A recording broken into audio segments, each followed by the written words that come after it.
Hey everyone! Today we are diving deep into the Japanese art of living a more balanced, healthier, and honestly, happier life. We're going to be guided by the incredible wisdom in Kaki Okumura's book, Wa. Now, this isn't just another diet or some crazy new workout plan. No, this is about a fundamental shift in how we approach our own well-being. So let's start with a question. Not what's your dream job? We think about that all the time. I want to know, what's your dream health? It's funny, right? We spend so much time and energy mapping out our careers, but our health, the one thing that actually fuels everything else, often just gets pushed to the side. In this quote from the book, man, it just says it all, doesn't it? Our health isn't some project we can just pause when we get busy.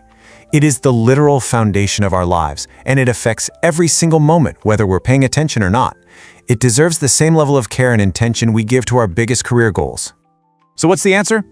Well, the book proposes this absolutely beautiful concept called Wa. It translates to harmony, and it's this idea that a good life isn't about extremes or trying to force things with willpower. It's about finding a sustainable, joyful balance between all the different parts that make you you. Okay, so here's our game plan for this explainer. We're going to start by rethinking what dream health even looks like. Then we'll get into the 4 pillars of Wa, and we'll zoom in on the first 2, how to nourish and how to move. And finally, we'll wrap it all up by talking about how you can find your own personal harmony in all this. All right, let's get into the core framework here. The whole philosophy of Weka is built on 4 really essential pillars. And I want you to think of it less like a to-do list and more like a support system, where each piece holds the others up. And here they are: nourish, move, rest, and socialize. Simple, right? But you can see how they all connect. Good rest helps you move better, and hanging out with friends can be a form of rest in itself. For today, we're really going to focus on those first 2, nourish and move, because they give us such a powerful and tangible place to start. First up, nourish. This is where we completely flip the script on food. It's time to move away from all that stressful, restrictive diet culture we've been swimming in for years, and instead embrace a way of eating that's all about freedom, intuition, and, yeah, even joy. A huge piece of this is the principle of hara hachi bunmei. Basically, it means eating until you're about 80% full. See, the goal isn't to feel deprived, it's to feel content. It's that perfect sweet spot where you feel satisfied and energized, not completely stuffed and ready for a nap. But, practicing this isn't just about pure willpower. Our environment plays a massive role. Just take a look at this. It's a comparison of drink sizes at McDonald's. A large in Japan is actually smaller than a medium in the US. It's a perfect, kind of shocking example of how our surroundings can just push us towards excess without us even realizing it. 21 ounces, that's the US medium. Let that sink in.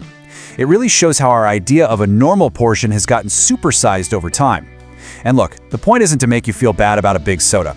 It's about becoming more aware of the choices being made for us, so we can start listening to our own body's signals of what's enough. So how can you actually build this kind of moderation into your day?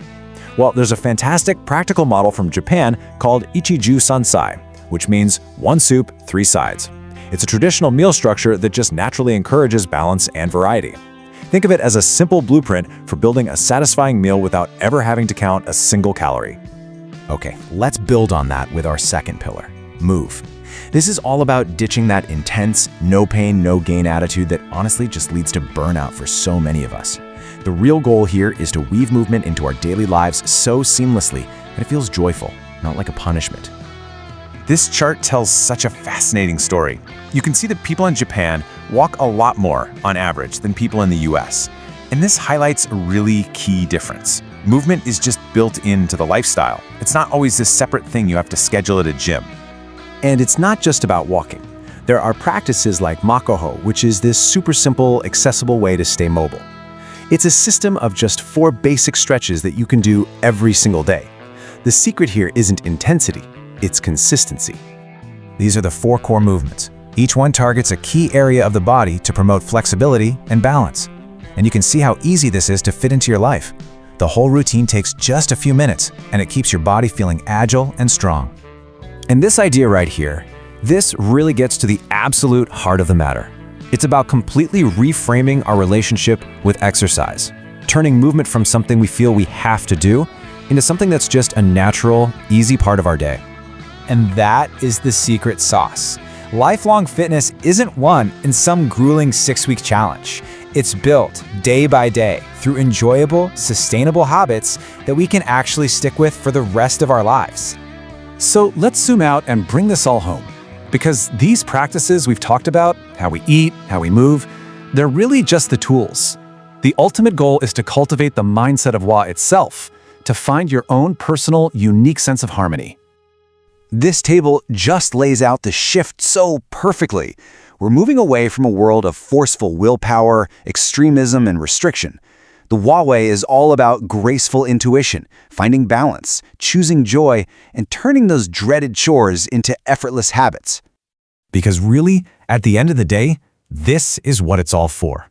A healthy life isn't about hitting some number on a scale or checking off boxes. It's about creating a foundation that gives you more energy, more joy, and more fulfillment to go after the things in life that truly matter to you. So, I'll leave you with this final thought. Don't think about some massive life overhaul. Just ask yourself, what is one simple, tiny thing you can do today to bring just a little more harmony, a little more Wa into your life? Thanks so much for joining me on this explainer.